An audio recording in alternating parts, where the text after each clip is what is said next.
बिस्मिल्लाहिर्रहमानिर्रहीम। अस्सलाम वालेकुम। आज मैं आपके लिए बना रही हूँ मसाले वाली पूरी। या आप नाश्ते में बनाएं, चनों के साथ, दही के रायते के साथ और अचार के साथ इंजॉय करें। चलिए सबसे पहले मेरे चैनल को सब्सक्राइब करें, बेल आइकॉन को दबाएं ताकि मेरी हर नई वीडियो आप तक पहुँच सके। तो वीडियो स्टार्ट करते हैं। मैंने गेहूं का आटा लिया है जिसकी हम रोटी और पराठा बनाते हैं। इसमें मैदा नहीं जाएगा।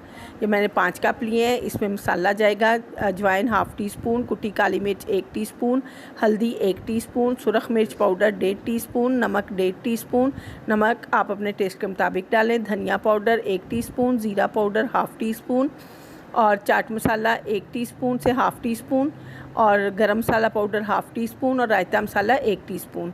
रायते मसाले की जगह आप बारीक चॉप करके धनिया और पुदीना भी डाल सकते हैं। सारी चीज़ें हम मसाले में डालेंगे, सारे स्पाइसेस आटे में डालेंगे और इसको अच्छी तरह हाथ से पहले मिक्स कर लेंगे और आम नॉर्मल पानी के साइज़ को गूंद लेंगे। और ये आटा रोटी और पराठे के आटे की निस्बत थोड़ा सा सख्त गूंदना है।